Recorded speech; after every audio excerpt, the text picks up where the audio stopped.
Ya, bersama Kak Lila ya hari ini.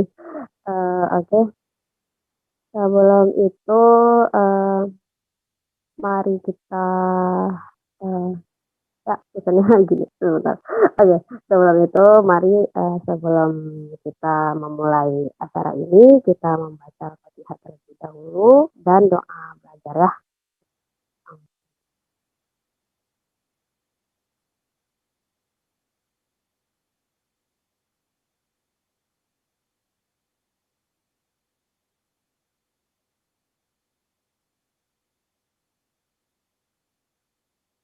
Amin amin rabbal alamin. Oke. Alhamdulillah ini Kalilanya sudah masuk ya kira-kira. Halo, sebelum kita memulai mau aku sapa Kak Ila dulu. Halo Kak Ila. Halo, Oh, halo. ini belum unmute. Halo, Assalamualaikum. Waalaikumsalam. Gimana gimana nih Kak kabarnya Kak? Iya, suaraku jelas kah? Aku pakai Ya, headset sih. jelas Kak. Aman? Aman aman. Aman, Alhamdulillah. Oke. Gimana Kak kabarnya? Alhamdulillah baik. Maafnya aku baru selesai ngajar banget tadi 4:30. Jadi, apa? Hari ini kita agak mundur sedikit dari biasanya jam 4. Oh iya, nggak apa-apa Kak. Oke. Kak Lila udah ready? Apa mau Insya dimulai? Allah. Oke. Oke. Ya, Sip. silakan Oke, kepada Kak aku Lila. izin share screen ya.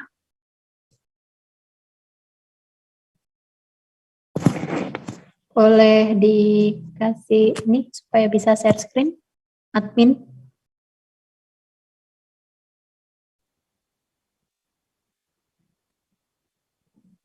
Hmm, Aku, oh ini ya, share screen, oke.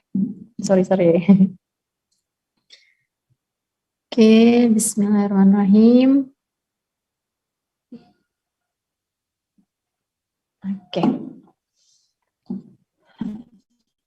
Assalamualaikum warahmatullahi wabarakatuh, teman-teman semuanya. Afwan aku nggak lihat apa kolom chat, jadi kalau misalnya nanti ada apa-apa langsung ngomong aja, misalnya ada kesalahan teknis atau suara aku kurang kedengaran, nggak terlalu jelas, bisa langsung dikasih tahu lewat on mic ya gitu. Tadi Momot juga aman nih berarti ya, share screen-nya aman? Aman Kak, insya Allah. Aman, alhamdulillahirrahmanirrahim. Masya Allah.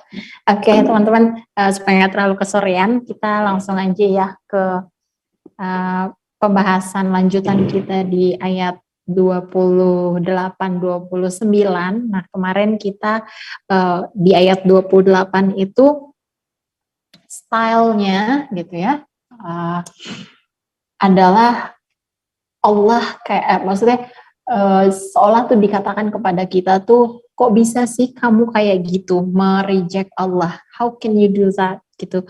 Yang kita udah pelajarin tentang kemarin tuh yang stage di kehidupan kita, dari kita tuh sebenarnya ruh yang ditiupkan ke dalam apa kandungan ibu kita, lalu kita tumbuh besar gitu, terus kita mati, itu kita ke fase kematian, lalu dibangkitkan lagi ke fase kehidupan lagi. Jadi fasenya gitu ya, ada hidup, mati, hidup lagi. Ada 5 fase gitu, bahkan dari hidup, mati, hidup lagi. Ibaratnya kita kayak hidup tuh kayak seolah 3 kali, matinya 2 kali gitu. Jadi di fase kehidupan itu yang sudah Allah berikan kepada kita, kok kita tuh masih ngelakuin kayak gini sih, kok kita ibaratnya ngajar banget gitu, kok ngelakuin kayak gini kepada uh, kepada Allah gitu ya, kita kurang bersyukur, tidak berterima kasih. Nah itulah. Nah di sini juga ibaratnya kecewa gitu. Kita tuh mengecewakan Allah. Sudah mah kita dikasih kehidupan, dikasih kenikmatan, keberkahan dalam hidup kita, tapi kita mengecewakan ternyata. Jangankan mengecewakan Allah gitu ya.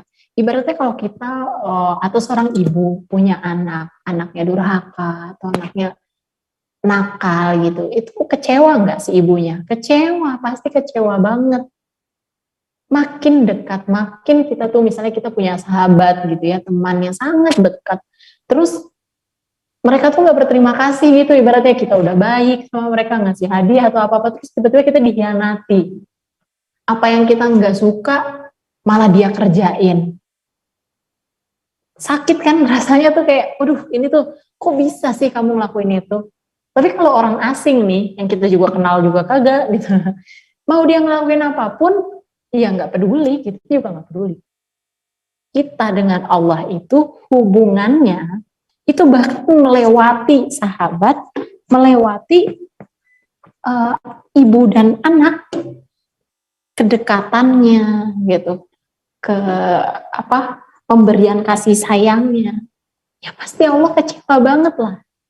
Udah dikasih segalanya, sudah dibaik-baikin gitu, tapi malah membangkang, malah backstab gitu, mengkhianati Allah, itu kan pasti mengecewakan banget.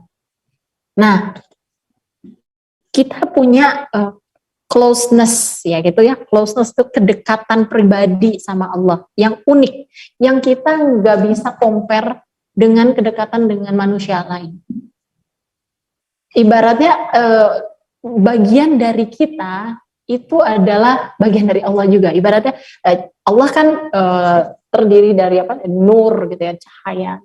Dan itu cahaya itu tuh ditaruh gitu, menjadi ruh kita.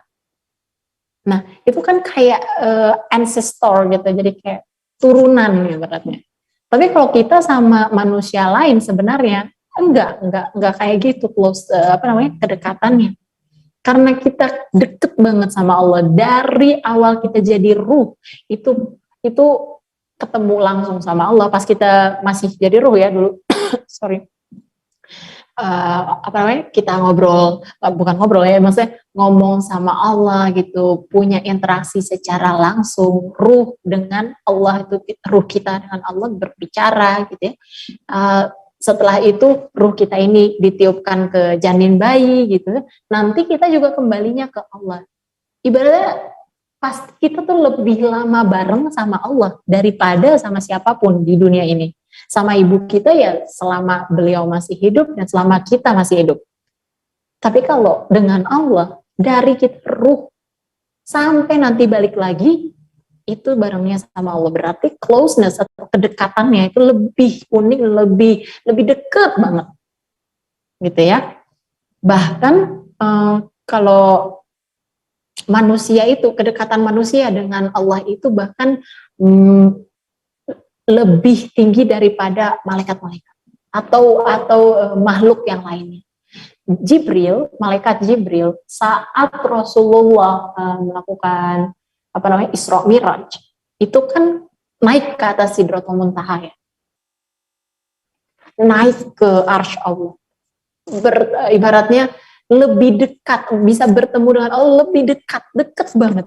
Itu Jibril yang kepakan sayapnya aja itu udah melewati besarnya bumi ini, yang segitu hebatnya, segitu besarnya aja, dia nggak sanggup untuk naik Sidratul Muntaha itu. Nggak sanggup naik, nggak bisa. Saking agungnya, saking itu ya nggak sanggup, nggak bisa naik. Tapi Rasulullah, manusia, bisa naik, bisa lebih dekat sama Allah. Tuh coba, kita manusia nih, bahkan punya closeness, kedekatan yang lebih besar daripada malaikat ataupun ciptaan Allah yang lainnya. Pasti kecewa lah gitu ya, kalau makin deket tapi terus ngecewain tuh kayaknya lebih hurtful gitu, pasti lebih menyakitkan buat Allah. Nah, seiring berjalannya waktu, kita jadi bayi gitu kan, ruh kita udah masukin ke bayi, terus kita bertumbuh kembang ya, menjadi dewasa, remaja, terus dewasa, jadi besar. Pas masa kita bertumbuh kembang itu, ternyata banyak hal yang terjadi nih. Banyak faktor yang mempengaruhi kita, entah lingkungan, orang-orang di sekitar, mindset gitu ya. Banyak banget yang terjadi di kehidupan kita di dunia ini yang membuat fokus kita belok, yang membuat kedekatan kita sama Allah tadinya saat kita jadi ruh itu jadi longgar, jadi nggak deket lagi gitu. Kita kan terdiri dari ruh dengan jasad. Ada ruh, ada jasad. Ada body, jasad, ada soul, ruh. Human beings atau manusia itu terdiri dari itu, jasad dan ruhnya. Nah, masing-masing ini mempunyai kebutuhan. Kita lapar, berarti badan ini, perut ini, tubuh ini butuh makan, butuh asupan. Kita harus cari makan. Sama, itu jasad ya. Ruh, ya kan kita kan terdiri dari dua tuh. Ruh juga butuh makan, butuh asupan. Yaitu apa? Yaitu koneksi dengan penciptanya. Ruh itu atau cahaya kita, ya pasti pengennya deket dengan cahaya juga. Makanya kenapa kita tuh kalau maksiat, melakukan hal yang mubah, itu kayak rasanya tuh nggak tenang aja. Ya happy sih, happy sebentar doang. Tapi setelah itu tuh kayak, aduh kayak ada yang berasa kurang. Kalau belum sholat berasa kurang, berasa resah, gelisah. Karena belum dikasih makan, ruhnya belum dikasih makan. Yaitu koneksi ke Allah. Cuma manusia kebanyakan zaman sekarang ini cuma ngasih makan ke jasad. Fokusnya adalah gimana gua bisa dapat uang, bisa makan enak dan kenyangin perut. Fokusnya ke jasadnya aja, ke fisikal, ke badinya dia aja. Sampai full, sampai berlebihan, sampai bahkan gak ada waktu untuk ngasih makan ruh, memberikan asupan yang dibutuhkan oleh ruhnya. Saking mau mencari makan, nafkah, uang, jadi mengesampingkan sholat, mengesampingkan ibadah-ibadah lainnya. Gak mau belajar agama, tapi mau belajar hal-hal yang duniawi yang lain lebih banyak porsinya. Karena fokusnya itu tadi belok, nggak balance. Nah, balance life balance itu tuh sebenarnya ini, ruh dikasih makan, jasad juga dikasih makan. Salah juga sholat terus, tapi lapar nggak makan, ya meninggal gitu ya. Jasadnya nggak dikasih makan juga salah. Tapi harus balance. Tidak hanya materials aja, nggak hanya materi, nggak hanya makan, kasih makan ke badan kita secara fisik, tapi ruh kita itu juga butuh. Banyak orang punya banyak uang, makan enak, makan banyak, tapi nggak bahagia, bunuh diri. Padahal kurang apa? Karena jasad dia aja yang dikasih asupan. Gitu. Seiring berjalannya waktu ya, karena ada faktor lingkungan, karena ada faktor apa, jadinya terobsesi akan hal-hal yang fisik aja, secara fisik doang. Desire, keinginan, harapan-harapan, angan-angan, temptation, entertainment, rumah untuk dihuni yang bagus-bagus bertingkat-tingkat, aku pengen di apartemen, habis itu keluarga aku harus kayak begini, harus kayak begitu, materialnya lebih banyak lagi, pengen lebih cantik lagi, lebih bagus lagi rumahnya, lebih banyak lagi uangnya, lebih enak lagi makanannya. Yang dikasih makan terus-terus adalah jasad tadi, fisik tadi, sampai ruhnya ini kelaparan. Saking fokusnya adalah ngejar material. Makanya dibilang materialism. Tapi ruh atau soul, jiwanya itu jadi kelaparan. Jadi jadi kekurangan, gak ada asupan gitu. Yang ada di dalam diri kita. Nah, sekarang kan kita harus sadar gitu kan. Waduh, berarti harus balance gitu, harus mulai nyari nih asupannya jiwa kita tuh apa sih? Makanannya jiwa kita apa? Apa bisa kita dapat dari dunia ini? Apa bisa kita dapat dengan makan hamburger, dengan ngobrol sama keluarga gitu ya, dengan hangout sama teman-teman, dengan nonton, dengan apa? Apakah bisa kita dapat dari situ? Makanannya, si asupannya? Enggak.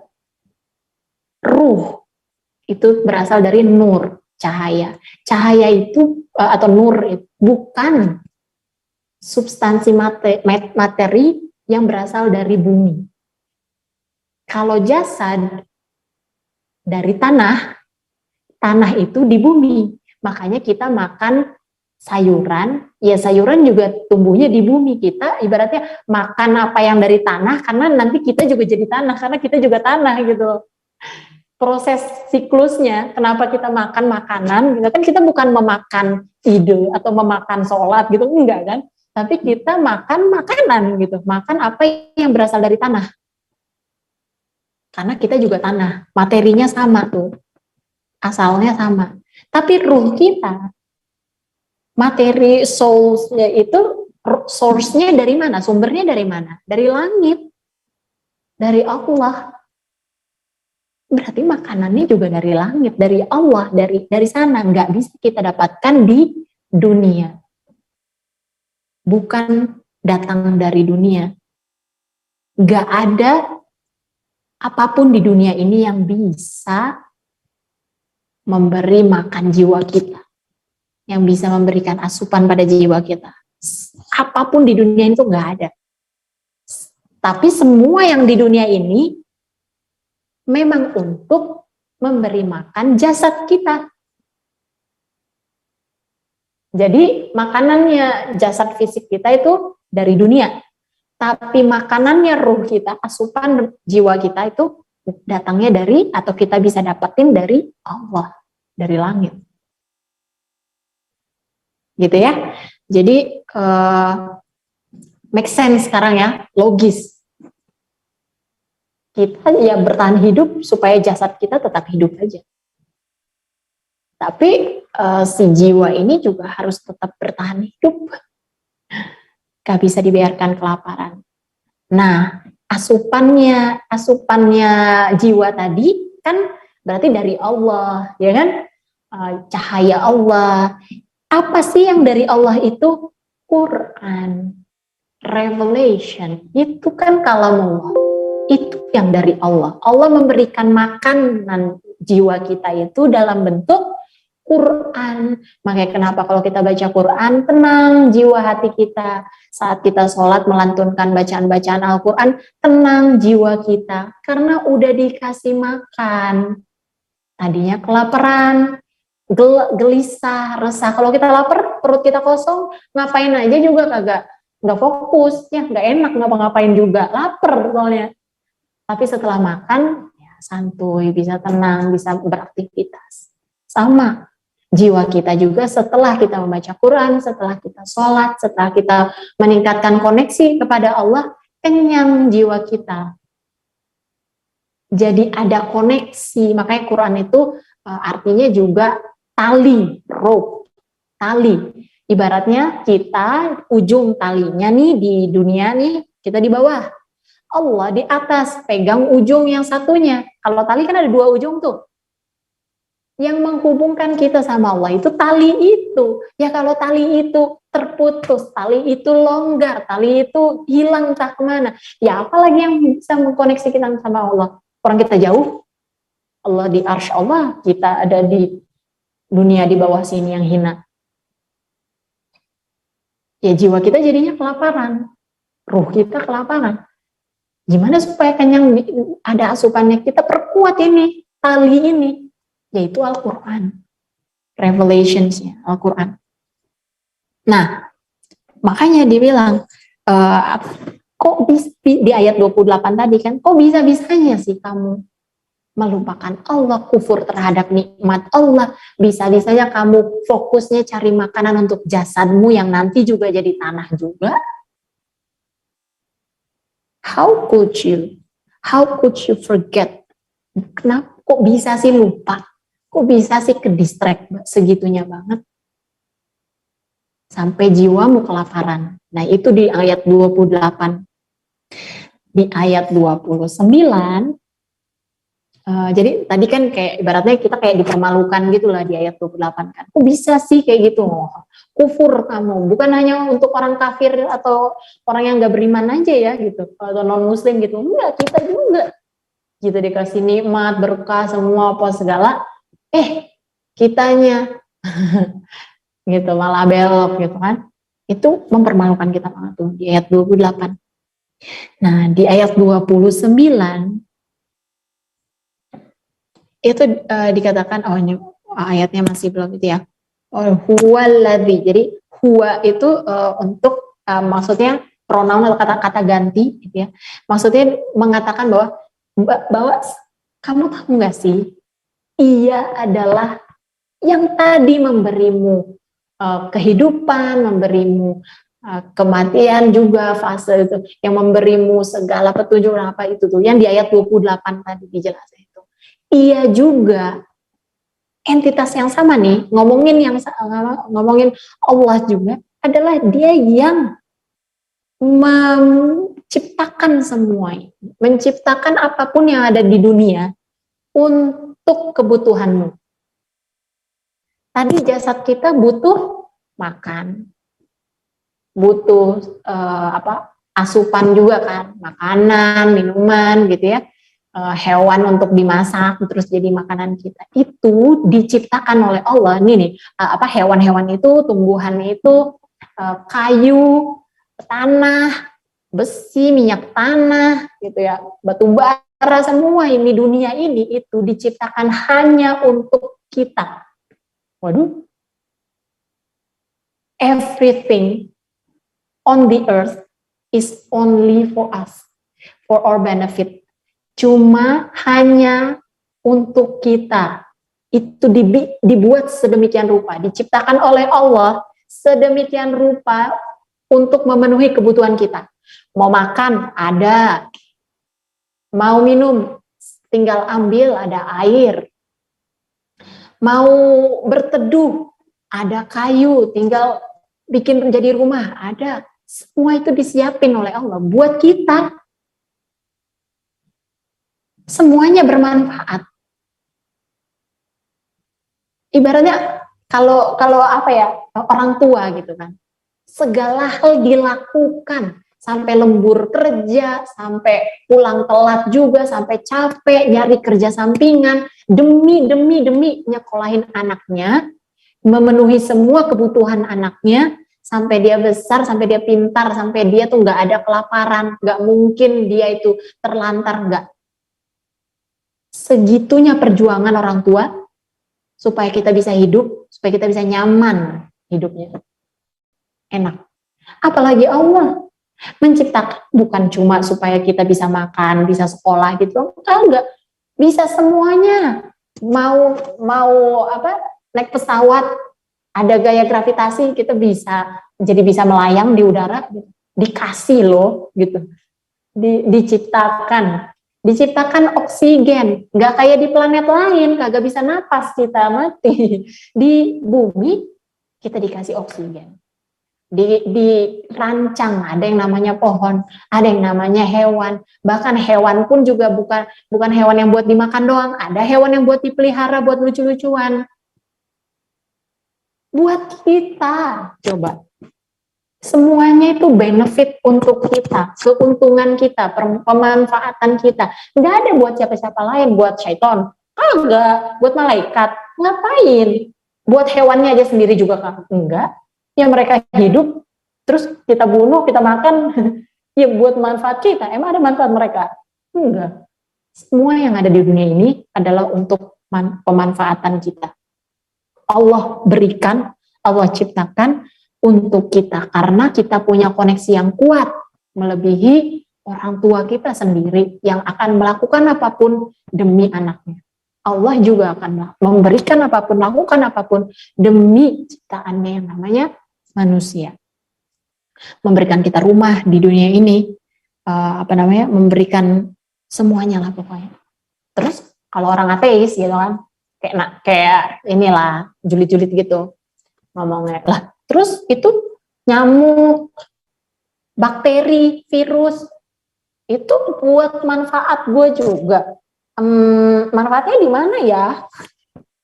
Seriusan buat keuntungan gue, masa orang gue jadi sakit, nyamuk malah ngambil darah saya, malah saya jadi sakit. Itu buat keuntungan. Enggak dulu deh gitu ya. Sekarang kita lihat konteksnya nih. Ini dulu deh, idea of benefit-nya dulu. Manfaat itu maaf, tidak hanya berupa, kalau belajar ekonomi ya, kalau nggak salah dulu pelajaran ekonomi itu ada yang bentuknya eksplisit atau intrinsik atau apa namanya, eksplisit itu ya, yang berupa materi, ada yang non material gitu. Keuntungan, ada keuntungan yang secara materi, tapi ada keuntungan yang nanti akan meningkat, tapi bentuknya bukan materi. Ibaratnya teman-teman kalau misalnya kerja gitu ya di perusahaan, ya dikasih gaji iya, tapi terus dibilang sama bosnya kalau kamu kerja di sini fasilitasnya ada banyak, kamu dikasih pensiunan, kamu dikasih asuransi, misalnya kayak jaminan kesehatan gitu ya, terus kamu dapat tunjangan kacamata atau apa segala, itu nggak berupa uang sih, enggak. Tapi dapat fasilitas, benefit yang lain bukan berupa uang, bukan berupa materi. Atau di sini tuh enak, kulturnya, orang-orangnya ramah. Itu benefit juga, benefit, keuntungan.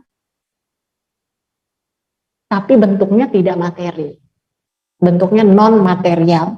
Nah, bagi orang yang materialistis, bagi orang kapitalis, liberalis, ya teralis, ya semua yang isi gitu. Bagi mereka, satu-satunya keuntungan adalah keuntungan materi. Namanya juga materialis. Di luar itu, bukan keuntungan buat mereka. Jadi pemikirannya hanya, ini ada untung duitnya buat gue enggak. Ngapain dakwah, dibayar juga kagak. Buat mereka untung apa enggak? Enggak dong, rugi. Gue capek, bikin ini, bikin itu. Pusing, belajar dulu, dibayar juga enggak ada uangnya. Jadi buat mereka menguntungkan atau tidak? Enggak menguntungkan. Apalagi sedekah. Gitu kan? Apalagi hal-hal yang lain. Karena buat mereka keuntungan itu adalah materi. Tidak ada benefit lain dalam pandangan mereka selain materi. Jadi mereka juga berpikir, gue nggak mau ngelakuin satu hal yang nggak ada untungnya buat gue. Apa untungnya buat saya? Oportunis. Ngapain memperjuangkan Islam? Apa untungnya buat saya? Malah rugi. Jadi dia nggak mau melakukan hal di luar yang menguntungkan materi buat dia. Artinya kalau nggak bisa itu jadi duit, nggak bisa gua makan, nggak bisa gua pakai, nggak bisa untuk jasad dan fisik ini, bukan keuntungan. Akhirnya yang dikasih makan, jasad terus. Ruhnya kosong. Karena ruh bukan butuh materi. Ruh itu butuh non-materi tadi. Yang dianggap oleh materialis adalah sebagai sebuah kerugian. Ngapain aku kejar? Itu bukan keuntungan. Itu kan jadinya karena keterbatasan ilmu. Ilmunya sampai ilmu duniawi aja, untuk mengisi perut aja. Tapi ruhnya jadi tidak terisi. Lupa, gitu ya. Tragedi terbesar di umat manusia itu adalah bahwa saat kita lupa bahwa kita bukan hanya tercipta atau terbuat dari jasad tubuh, tapi kita juga terbuat dari ruh. Kita lupa ruh kita ini butuh Allah. Jadi ada benefit untuk jasad, fisik kita, ada benefit untuk ruh kita yang Allah sudah berikan, sudah ciptakan, sudah kasih semuanya. Quran sudah diturunkan full. Ulama-ulama sudah ada di sekitar kita, kajian-kajian bersebaran, kelas-kelas udah banyak. Itu adalah makanan-makanan ruh kita. Kita mau makan apa enggak? Kita mau cari apa enggak? Kita mau beli enggak makanan itu? Atau kita fokusnya terus-terus ke jasadnya. Jadi benar-benar tubuh dengan ruh itu sinkron. Gitu. Kenapa terus yang tadi kayak nyamuk, nah gitu, bakteri atau jangan itu lah buaya beneran ya, bukan buaya darat gitu, buaya atau ular gitu ya, virus yang menjadikan COVID-19 atau apa ya kayak gitu, itu untungnya apa dong secara non materi, secara materi untungnya di mana tuh? Untungnya adalah itu jadi reminder bagi kita bahwa ada hal-hal yang menakutkan, menyeramkan, yang membuat kita tuh takut. Takut nggak sama buaya, takut nggak sama ular, atau kayak jijik nggak ngeliatin apa yang kotor-kotor gitu, yang menjijikkan. Di dunia ini kan ada kan banyak hal-hal yang sampah gitu, yang jijik gitu atau yang menyeramkan gitu kan, menakutkan kayak si buaya tadi, kayak bakteri-bakteri gitu kan. Artinya di dunia aja ada nih yang kayak begini, yang menyeramkan, yang membuat kita takut, yang mau kita hindari. Kalau di dunia aja mau kita hindarin segitunya, apalagi di akhirat nanti. Ini tuh snapshot, dunia itu kayak snapshot thumbnail. Ada thumbnailnya surga, ibaratnya kan kalau kita hidup, misalnya pemandangan gitu ya, yang enak, yang bagus, yang indah, pantai. Kira-kira nanti di surga kayak gitu juga, tapi lebih indah, lebih cantik. Preview doang ini, di dunia dikasih icip dikit, biar kita tuh pengen, oh gini tuh rasanya, oh gini tuh makanan spaghetti, makanan ini enak banget ya, buah ini enak banget ya. Jadi nanti di surga kita kebayang gitu, wah aku pengen makan ini lagi, tapi dengan rasa yang lebih enak, lebih enak lagi. Sama. Ada juga previewnya jahanam, previewnya neraka. Ada buaya, ada ular yang bisa menggigit kita, melilit kita sampai mati, atau digigit kalajengking, sakit banget. Nanti di neraka juga kayak begitu, dililit ular tapi ularnya gede banget, digigit kalajengking tapi menyakitkan banget.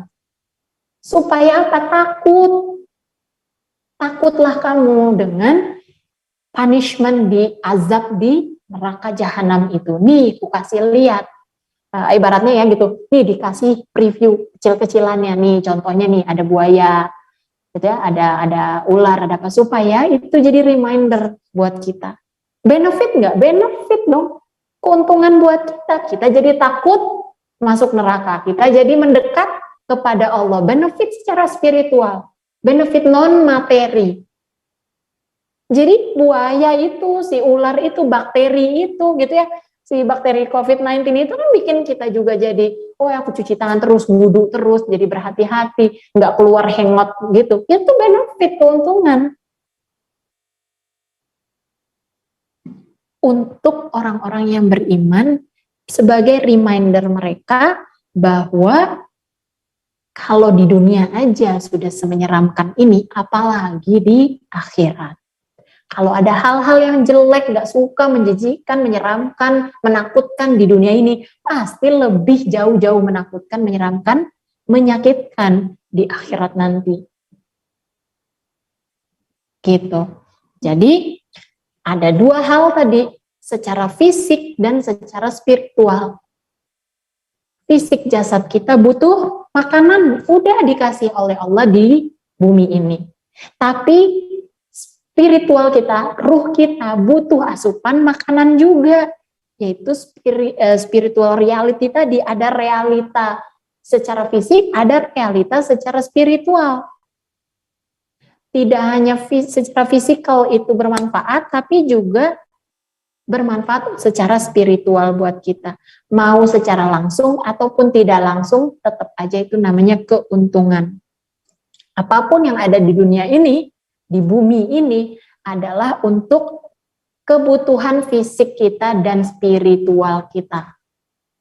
Al-Quran diturunkan ke bumi, bukan dinaikin ke langit, enggak. Diturunkan ke bumi, artinya asupan makanan jiwa kita juga ada di bumi, yaitu Al-Quran.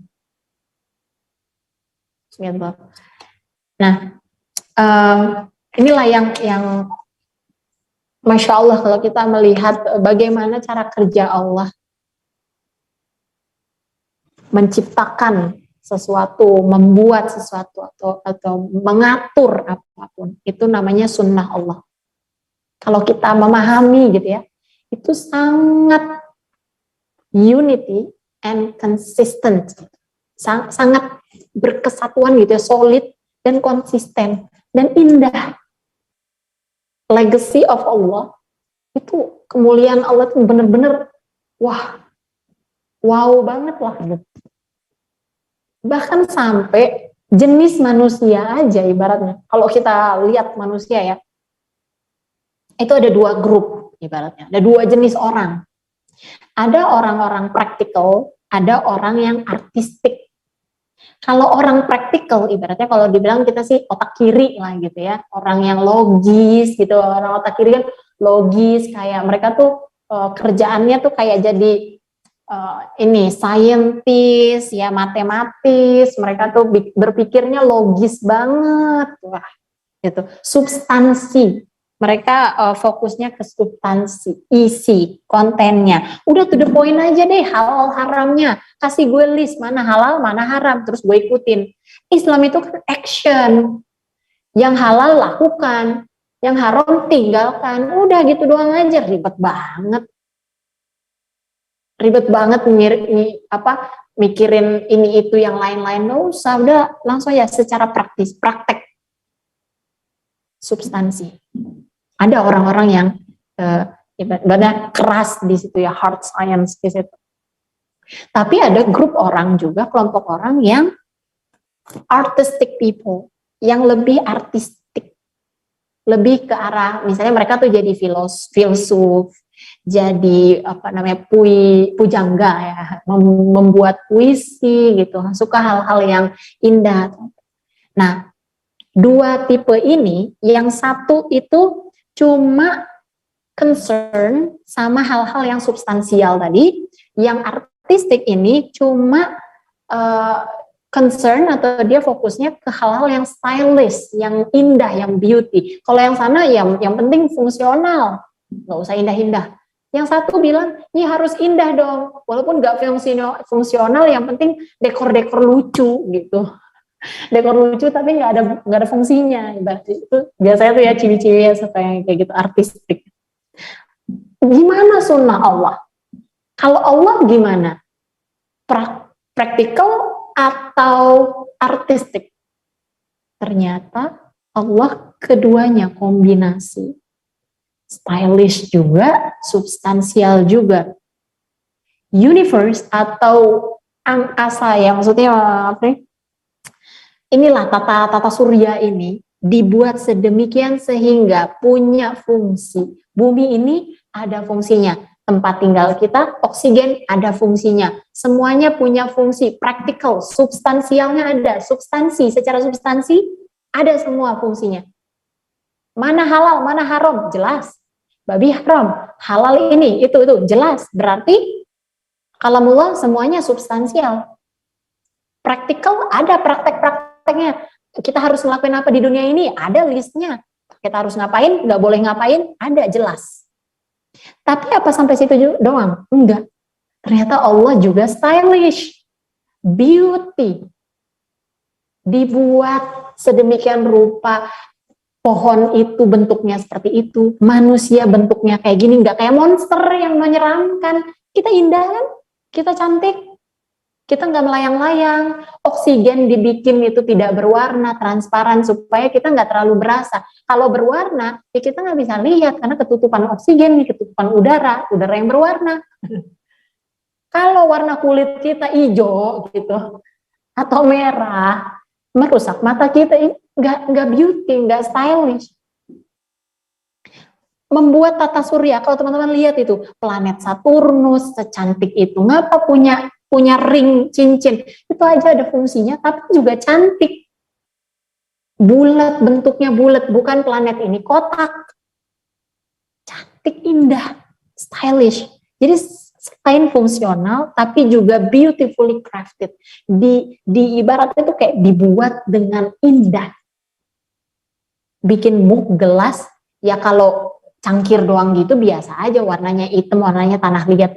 Tapi kalau mug cantik yang cangkir, ada ukirannya, apa segala cakep gitu, kan lebih gimana gitu ya kalau minum dari cangkir itu. Sama, kita juga gitu, manusia juga gitu. Kita bahkan bisa smell, kita suka dengan aroma yang enak, wangi, ya kan? Kita memegang sesuatu yang halus membuat kita happy. Itu tuh detail-detail yang sangat Allah pikirkan buat kita gitu. Jadi kita tuh kayak bukan cuma ya udah yang penting lu bisa hidup udahlah gitu, nggak perlu nyaman-nyaman banget kan. Tapi Allah kasih kita apa? Kenyamanan. Dikasih tempat tidur kita tuh dari kapuk yang empuk, nyaman, rumah kita tuh nyaman dan indah. Nggak hanya kalau cuma buat hidup-hidup doang, kayak gelandangan juga bisa. Substansional, fungsional, ya tinggal aja di kardus, yang penting berfungsi untuk tempat tinggal, selesai.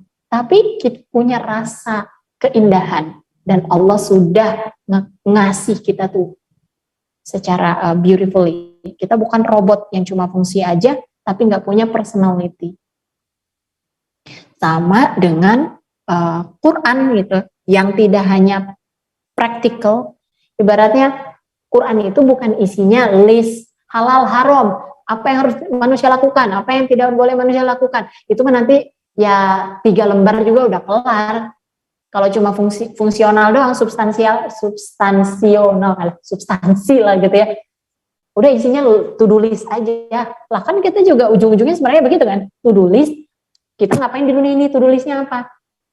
Tapi ternyata Allah itu juga membuat Al-Quran itu indah, ditaruh qasas gitu, ditaruh cerita-cerita, kisah-kisah, supaya kita tuh seru bacanya, kita tuh seneng, kita tuh jadi terenyuh, terharu. Allah tuh ngasih tentang hal-hal yang di masa lalu kita, mengulang-ulang hal, terus kayak aduh kok kata-katanya juga puitis, indah banget, perfect. Tidak hanya fungsional tapi juga beautiful. Ini kombinasi yang sempurna. Itu apa yang Allah berikan kepada kita. Universe subdued maksudnya berarti semua hal yang diciptakan oleh Allah itu untuk manfaat kita. Ibaratnya gini lah, kayak ibaratnya subdued itu kan artinya untuk kita dan bisa kita kontrol gitu. Emangnya planet bisa kita kontrol? Emangnya Saturnus bisa kita kontrol? Oke lah, kalau misalnya pohon ya kita tebang gitu kan, kita jadikan rumah bisa. Makanan kita olah, itu bisa kita kontrol kan, jadi makanan kita makan ya, kita dapat manfaat. Tapi kalau hal-hal yang kayak tata surya kayak gitu kan nggak bisa kita kontrol. Apa benar? Ternyata bisa kita kontrol, bisa kita manipulasi, atau namanya tadi subdued. Subdued itu kayak semuanya untuk kita. Maksudnya gimana?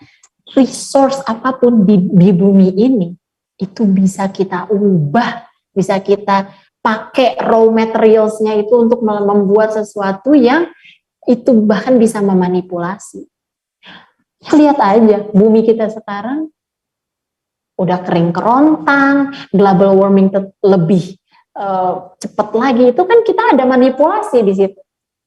Kita banyakin pabrik-pabrik, buang sampah sembarangan, jadi banjir, jadi apa. Itu kan kita manipulasi alam. Kita memanipulasi planet bumi ini loh. Kalau planet buminya kenapa-napa gimana, ya juga mempengaruhi yang lain nggak? Iyalah. Gitu. Mempengaruhi tata surya dan yang lainnya juga. Iya. Nah, kalau dalam pandangan saintis, tata surya itu tuh seolah adalah sesuatu yang kacau, chaos gitu. Sesuatu yang kayak nggak bisa dideskripsikan dengan logika. Atau kayak black hole gitu ya, ledakan-ledakan. Dan mereka juga worried, mereka tuh kayak khawatir, ini kapan aja kayaknya bisa meledak. Ada meteor tiba-tiba jatuh di bumi ya bisa, kapan aja kita meninggal semuanya auto. Dan itu nggak bisa diprediksi, dan setiap saintis itu semua agree, semua setuju, kapanpun bisa kiamat. Tapi kenapa sekarang belum kiamat? Dan possibility untuk terjadi ada meteor yang kena bumi itu, possibility-nya sebenarnya itu ibaratnya kayak gede banget possibility-nya. Setiap detik bahkan ada penelitian, kita tuh terancam meninggal itu kemungkinannya adalah itu kemungkinannya kayak berapa ratus dari segala jenis. Ibaratnya kayak ketabrak mobil misalnya ya, kena tiang listrik, kesambar petir, itu tuh semua possibility-nya tuh sangat besar. Tapi kenapa seolah kita tuh kayak beruntung banget bisa hidup sampai sekarang? Ibaratnya kayak ada yang ngejagain, ada yang membuat tata surya ini, membuat meteor-meteor itu supaya nggak jatuh di bumi, membuat supaya tidak terjadi kiamat itu sekarang.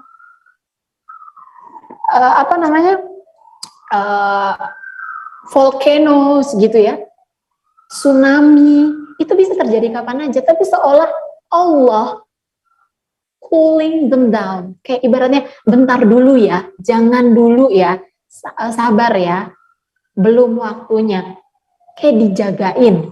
Padahal itu mah bisa kapan aja terjadi kok kita, ibaratnya dijagain sama Allah, that it can happen anytime. Ibaratnya kita tuh kayak sebenarnya kita hidup di dunia ini, di bumi ini, itu ibaratnya kita kucing lah atau apa ya, hewan kecil gitu ya.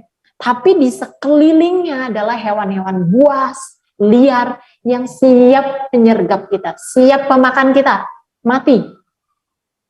Kita deket banget gitu sama mereka, dikelilingin bahkan. Tapi seolah Allah itu menenangkan yang liar-liar ini, hewan-hewan yang liar buas itu di sekitar kita itu, bilang nanti jangan. Sama seperti api yang tidak melalap Nabi Ibrahim. Sifatnya dia membakar, tapi Allah bilang jangan. Tahan. Ini adalah utusanku. Sama, ke manusia juga gitu. Allah menenangkan alam ini supaya nggak keluar, nggak explode, nggak meledak, nggak kiamat dulu. Tunggu, ditenangkan, dijaga loh sama Allah. Kita itu. Kayaknya udah 5:30 juga. Insya Allah kita lanjutin di next aja kali ya, biar nggak terlalu mepet banget dan teman-teman bisa ada sesi tanya jawab meskipun sebentar. Nggak apa-apa ya, Kak Momod? Oh iya Kak, nggak apa-apa. Atau mau dilanjutin aja? Gimana? Sebenarnya sih sedikit doang, tapi kalau sedikit sih boleh lah, sedikit aja. Kenapa? Nggak, maksudnya kalau dikit lagi boleh lah, lanjut aja. Oh iya ya. Iya, mungkin aku ringkasin lagi ya biar nggak kepanjangan. Jadi itu tadi yang sebenarnya kita tuh kiamat itu sebenarnya bisa kapan aja, bahkan possibility-nya tuh besar banget untuk terjadi. Tapi seolah ada yang menjaga supaya ini nggak terjadi sekarang. It doesn't go crazy right now gitu ya, kayak source of peace-nya. Nah, Dan saat end of day, saat kiamat itu nanti terjadi, itu seperti apa ya? Seperti kalau kita tuh udah emosi, bukan emosi, gimana sih? Kita nahan emosi gitu, kita kesel nih sama orang, terus digituin, kesel. Ada saatnya kita tuh meluapkan, kayak memburat gitu ya, emosi kita tuh kayak keluar gitu akhirnya.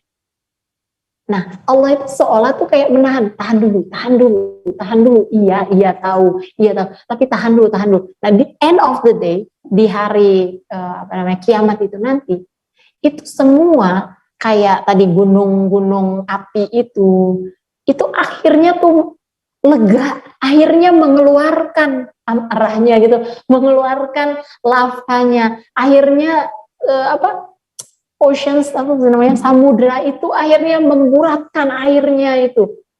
Kayak mereka tuh sebenarnya nahan, selama ini tuh nahan, kayak di hold back gitu loh, holding back. Kayak mereka tuh punya beban gitu, beban gitu yang berat, ditahan dulu. Allah menahan mereka untuk jangan dulu, jangan. Masih ada manusia-manusia ini. Nanti di saat kiamat, itu kayak, ibaratnya kita tuh kayak, akhirnya gitu. Kayak gitu loh. Lega banget. Udah kelar kan semua pekerjaan misalnya nih. Kita kerja terus ditekan terus kita resign, akhirnya lega gitu misalnya. Itu kayak gitu tuh. Alam ini tuh sebenarnya kayak gitu. Dan saat mereka akhirnya mengeluarkan itu, explode itu semua, meledak akhirnya, ya itu saat Allah mengatakan, oke, sekarang silahkan, go ahead. Samudra itu akan mendidih, daratan itu akan terpecah, gitu. Terus gunung api juga akan mencuatkan lava lahar-laharnya. Semuanya muntah ibaratnya. Alam ini semuanya jadinya muntah. Udah. Nah, maka dari itu sebenarnya yang kita bisa ambil dari ayat 29 ini, ada memang kata-kata jami'an, jama', artinya banyak. All of you, untuk semuanya, untuk semua orang. Anas itu untuk semua manusia. Enggak hanya orang yang beriman atau muslim, tapi juga untuk non-muslim, untuk semuanya. Allah menciptakan semua yang ada di dunia itu. Ibaratnya Allah menciptakan segalanya ini untuk manusia. Untuk semua orang. Berarti gak boleh harusnya, gak mungkin harusnya ada orang yang gak bisa makan. Allah udah kasih makan, Allah udah kasih bumi ini. Gak boleh harusnya ada orang yang miskin, gak boleh harusnya ada orang yang gak bisa hidup, tidak bisa bernafas, atau malah harus beli udara, harus beli air yang Allah kasih gratis ke kita. Logikanya kan? Harusnya semua orang itu kebagian resource di bumi ini. Karena Allah memberikan itu semuanya buat kita. Resources ini sumber daya alam, sumber daya yang bisa diperbaharui ataupun tidak diperbaharui, minyak tanah, bensin atau batu bara, itu harusnya ya emang buat kita. Gratis. Apa Allah suruh kita bayar? Kagak. Dikasih ke kita. Kenapa sekarang kita bayar air beli? PDAM kenapa kita beli? Padahal Allah kasih gratis. Berarti kan ada sebuah pembelokan di situ. Ada yang belok nih, ada yang salah nih dengan sistem manusia ini. Di mana Allah itu mengatakan kalian itu seharusnya hidup koeksis. Koeksis itu artinya hidup bareng-bareng, bersama-sama, saling sharing, saling bareng-bareng, make bareng-bareng. Tidak ada yang kepunyaan satu orang, nggak ada. Kita badan kita sendiri aja bukan punya kita, kok bisa kita bilang ini duit gua, ini makanan gua, ini rumah gua? Nggak ada. Semuanya itu punya Allah, Allah yang kasih. Semuanya itu sharing, bareng-bareng. Apapun yang ada di dunia ini, apapun yang kita pakai, kita manfaatkan, itu dikasih sama Allah. Allah bahkan sudah memberikan dengan cukup, bahkan berlebih, bahkan indah. Gitu. Jadi, rencana Allah itu bukan bikin semua orang tuh jadi muslim, kagak. Kita harus dakwah, iya. Kita dakwah, mengajak orang gitu. Ya untuk keuntungan kita, pahala. Tapi apakah plan Allah itu adalah supaya semua orang jadi muslim gitu? Kamu udah ibaratnya kita diperintahkan berdakwah agar semua penjuru manusia di bumi ini menjadi muslim. Enggak, bukan itu. Tujuan Allah bukan itu. Tujuan Allah itu untuk memberikan semua manusia ini, memberikan kebutuhannya, memberikan dunia ini untuk manusia. Dan dari dulu sampai sekarang juga memang kita diverse. Nggak ada yang satu semuanya muslim itu, enggak. Zaman dulu Rasulullah ada yang kafir, Quraisy, dulu juga Kristen ada, dulu juga Yahudi ada, sampai sekarang juga ada, dan di masa depan juga ada, nanti sampai Dajjal datang juga ada. Memang diverse. Tapi apapun yang diberikan Allah itu untuk semua orang, bukan untuk orang muslim doang, dan bukan untuk siapa-siapa aja, tapi blessing atau rahmat itu memang untuk semua orang. Anas, gak hanya orang yang beriman, tapi juga orang yang semua orang, benar-benar semuanya, muslim atau siapapun, Allah sudah memberikan, menciptakan khusus buat manusia. Gitu sih dari aku, insya Allah.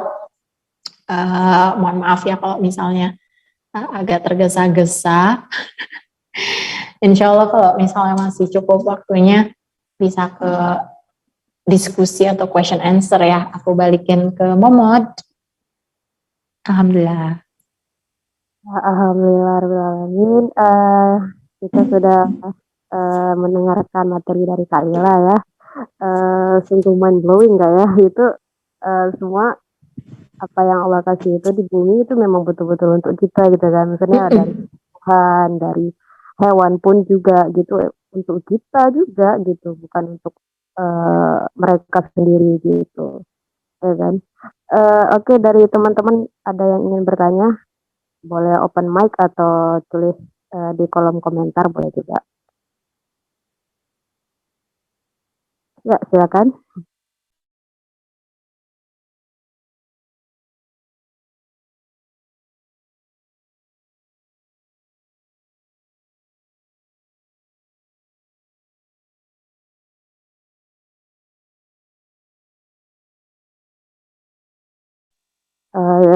Kita tunggu sekitar semenit ya.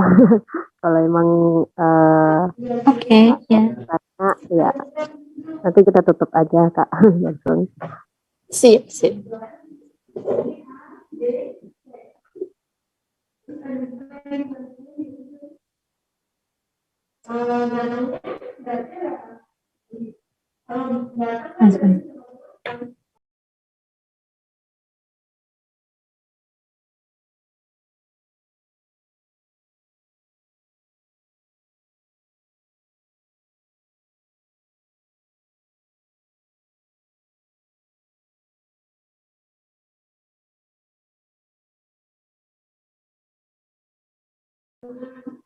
Ini ada yang nanya ya di komennya.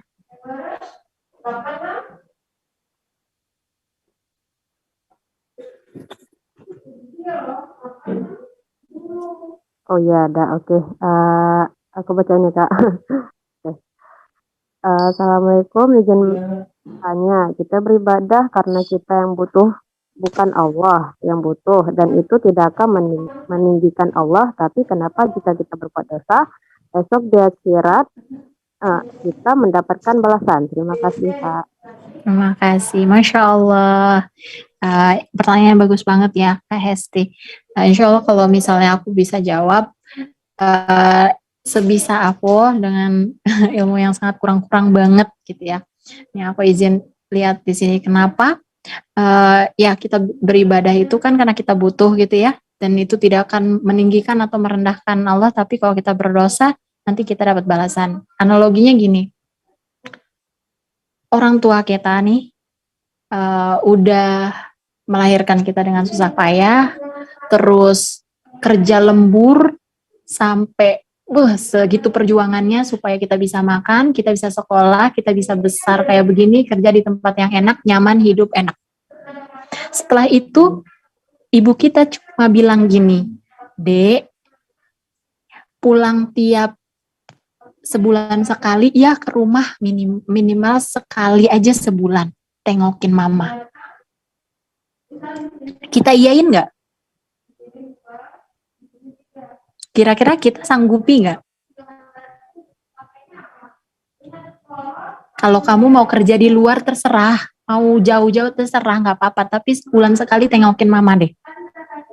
Dengan sekecil permintaan sekecil itulah. Kita iyain kan? Iyalah, gampang lah. Insya Allah bisa, gampang itu. Tapi kalau nggak lakukan, mama kasih hukuman. Hukumannya apa? Ya, mama sentil kamu sedikit. Atau mama nggak kasih uang jajan lagi, atau jangan deh, misalnya apa ya, jangan gampar juga ya, pokoknya dikasih hukuman sedikit lah, dikasih balasan atau apa gitu. Mama geplak lah dikit gitu misalnya. Tapi kita iyain nggak permintaan itu? Ini orang tua kita yang sudah melakukan segala hal, memberikan kita makan, ngasih uang jajan, ngasih kita sekolah, ngasih kita semuanya, cuman minta datang aja sebulan sekali. Ibaratnya sama, Allah udah memberikan kita kehidupan, sudah memberikan kita kenikmatan, keberkahan, keluarga yang enak, pekerjaan yang nyaman, itu semua dikasih buat kita nih. Habis itu Allah bilang, ketemu aku ya 5 kali aja sehari. Susah nggak? Enggak. Cuma berapa? 5 menit. Gitu. Itu tidak akan membuat, ibaratnya kalau orang tua kita ketemu orang tua kita atau tidak ketemu orang tua kita, mungkin itu masih kayak bikin sedih atau bikin senang aja. Tapi kan tidak kalau untuk Allah ya, Allah juga sebenarnya cuma bilang ya nanti dikasih hadiah kalau kamu mau ketemu aku 5 kali sehari. Dikasih hadiah yang besar banget bahkan. Tapi kalau kamu nggak lakukan, malah kamu lakukan hal yang membuatku sedih. Misalnya ibunya bilang, tapi kalau misalnya kamu membentak ibu, kamu membangkang sama ibu, kamu kualat sama ibu hukum kamu. Tapi ya hukumnya kayak begini, dan ibu tuh kalaupun kamu membangkang, kalau kamu minta maaf, ibu maafin. Coba. Segampang itu juga gitu. Allah juga bilang, kamu membangkang, kamu berdosa, aku kasih balasan, aku kasih hukuman. Tapi kalau kamu mau minta maaf, aku ampuni sebesar apapun dosamu. Gitu. Sebenarnya suka-suka Allah nggak sih sebenarnya kalau mau bikin ada balasan ataupun ada rewards. Ibaratnya kita bikin kita menciptakan apa ya? Kita bikin ini deh, kita merajut baju gitu ya. Kita rajut bajunya bagus-bagus, cantik, indah gitu, bikin baju ngejahit gitu kan, cantik, bagus. Suka-suka kita nggak sih kalau kita mau robek, kita mau hancurin, kita mau buang di tempat sampah? Suka-suka kita dong. Kita bejok-bejok gitu. Kita kasih hukuman gitu ya, kasih baju itu, ya suka-suka kita. Atau kita mau gantung di lemari dengan cantik, dipajang di butik dengan indah, dengan rapi deh. Suka-suka kita dong, suka-suka yang menciptakan, suka-suka Allah. Sebenarnya gitu, kayak suka-suka Allah, tapi Allah saking sayangnya sama kita, cuma minta sedikit, tapi terus dikasih hadiah yang sangat besar, surga. Cuma diminta, ikutin apa yang aku minta, aku suruh. Sholatlah 5 waktu, berbuatlah baik. Gampang-gampang, sebenarnya nggak susah banget. Kalaupun kamu khilaf, kalaupun kamu berdosa, minta maaf, istighfar, bertaubat, mudah-mudah. Gitu. Tapi kan ibaratnya nih, anak durhaka itu kan udah sama ibunya baik banget. Kalaupun minta maaf ke ibunya juga dia bakalan dimaafin juga, tapi saking durhakanya, kebangetan gitu. Ini anak kebangetan banget sih, udah ngabisin duit orang tua, bangkang, nyakitin hati orang tua, kita juga gemes gak sih ngelihatnya? Ya mendingan dihukum, ya kan? Mending dia dikasih balasan, ya kan? Dia harus dikasih hukuman, dia harus dikasih sesuatu yang membuat dia takut. Untuk kebaikan siapa? Kebaikan dia sendiri. Kalau kamu durhaka kayak gitu, waduh, mamamu tuh pasti udah ini kan kamu banget, atau kamu jadi kriminal, kamu nanti jeblosin penjara. Lebih baik dari sekarang kamu dikasih tahu kalau kamu kriminal, kalau kamu dosa, nanti kamu masuk penjara, kamu dihukum mati, dia disiksa atau apa. Takut nggak? Takut. Akhirnya karena dia takut, dia akhirnya jadi bertobat, berusaha berbuat baik untuk kebaikan dia sendiri juga ujung-ujungnya gitu. Padahal yang diminta Allah itu sebenarnya yaitu sholatlah waktu, berbuatlah baik, nggak susah. Tapi kita juga punya musuh tadi kan, syaiton yang bikin kita tuh overthinking, mikirin ini, mikirin itu. Padahal ibaratnya Allah itu kasih sayang itu bahkan jauh lebih besar daripada orang tua kita sendiri atau teman kita sendiri. Semuanya tuh untuk kita dikasih hukuman, balasan itu bukan sebenarnya buat kita jatuh ke hukuman kebalasan itu, tapi supaya kita takut, supaya kita mau nyelamatin diri kita sendiri, supaya kita kebayang, ya aku nggak mau kayak gitu, aku maunya ke surga gitu. Insya Allah ngejawab ya, semoga. Kalau mau ditambahin oleh Kak Momot juga silahkan. Iya. Kayak gitu nggak maksudnya? Takutnya kurang pas, sudah cukupkah atau misalnya Oke. Gimana sesuai Kak? dengan yang ditanya atau Gimana Kak Isti? Apakah sudah menjawab? Oh iya, katanya sudah menjawab. Jazakallah khair. Sama. Oke. Satu pertanyaan lagi nih Kak. Nih kira-kira sempat nggak nih Kak? Iya. Atau mau? Iya, sok silakan. Oke. Ya. Bismillah. Berarti Kak, kiamat terjadi itu juga karena kita sendiri dong ya Kak. Kalau kita karena kalau nggak salah pernah dengar kalau kiamat justru akan terjadi ketika maksiat sudah teramat sangat merajalela.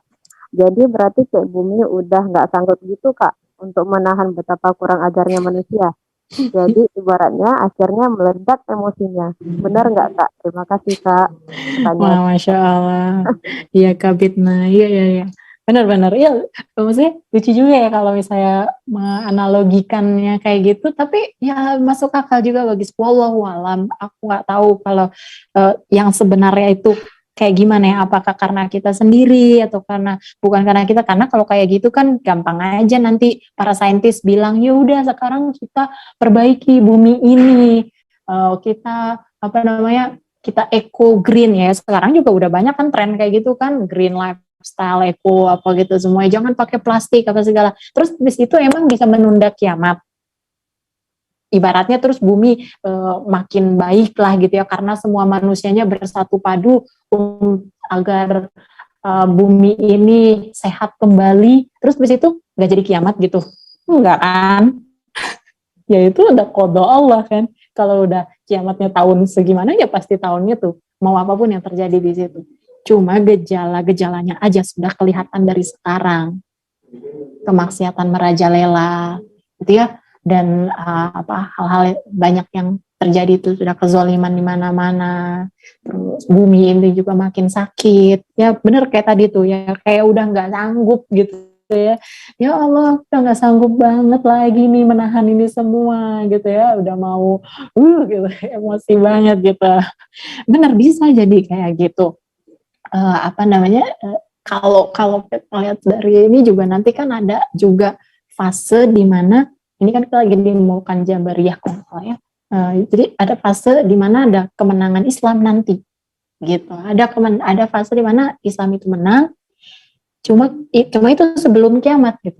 Berarti kan ada fase yang ibaratnya kemenangan buat kita ya.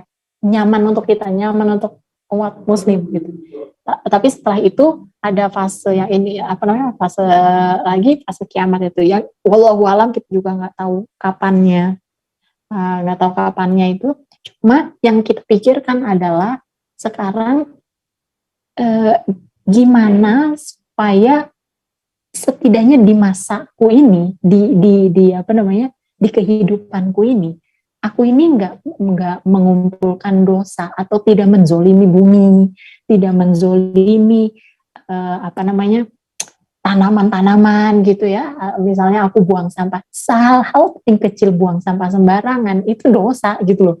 Kadang-kadang kita kan suka mikir ya lah apaan sih ini gitu, cuma kecil-kecil gini doang gitu, kayaknya nggak ada nilai hisab atau apanya, padahal mah ada gitu.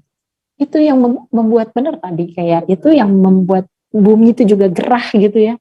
Betapa kurang ajarnya manusia gitu ya. Ya lah, cuma cuma taruh aja di tempat sampah sesusah itu gitu kan, kata bumi kata tanah tuh kayak ini keblinger banget nih manusia kayak gini. Nah, buat kita jadinya kita jadi lebih aware akan hal-hal yang kecil maupun skala besar. Oh, ini tuh sebenarnya nikmat yang Allah berikan, dan justru kalau kita kufur gitu ya, kalau kita malah nggak mempergunakan dengan baik, dengan cara yang baik, malah kita ya berdosa. Tapi kalau kita bisa melestarikan alam gitu ya, berbuat baiklah dengan alam lingkungan ini, ya kita juga ada apa timbalannya gitu. Insya Allah. Wallahualam kalau misalnya kiamatnya gegara siapa, sebenarnya ya gegara, bukan gegara Allah, tapi waktu itu kan qada Allah. Kapanpun itu udah ketetapan Allah. Semoga menjawab ya Kak Bitna. Ya, alhamdulillah. Gimana Kak Bina responnya? Apakah menjawab atau mau ditambah lagi mungkin? Tapi sayang juga ya nih waktu ya. Oke. Ini ada Kak juga yang sangat berpengetahuan, Masya Allah. Semoga menjawab ya pertanyaannya. Oke, ini kita sudah di ujung acara, namun jangan lupa nanti kita akan kembali lagi di episode berikutnya. Sebelum itu, ya terima kasih biasanya. Ya, makasih juga Kak Gena sudah bertanya. Oke. Sebelum itu, mari kita membaca istighfar, hamdalah dan doa kepada Astagfirullahaladzim, astagfirullahaladzim, astagfirullahaladzim, alhamdulillah, subhanakallahumma wa bihamdika, asyhadu an la ilaha illa anta, astaghfiruka wa atubu ilaik. Semoga apa yang kita terima hari ini, apa yang kita pelajari hari ini, yang kita dapatkan dari Kaila hari ini dapat bermanfaat bagi kita semua, dan menjadi berkah bagi hidup kita nantinya. Amin, amin, ya amin. Oke, mohon maaf apabila ada kesalahan kata-kata yang dari awal sampai akhir acara.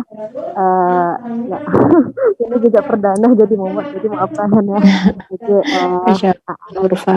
iya. Oke, aku tutup ya dengan mengucap assalamualaikum warahmatullahi wabarakatuh. Anya Superfan. Silakan menunaikan salat ibadah salat maghrib. Oke ya. Bye.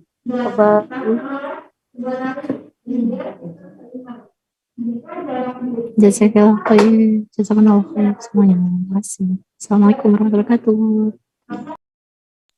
Waalaikumsalam warahmatullahi wabarakatuh. Jazakallah khair juga Kak.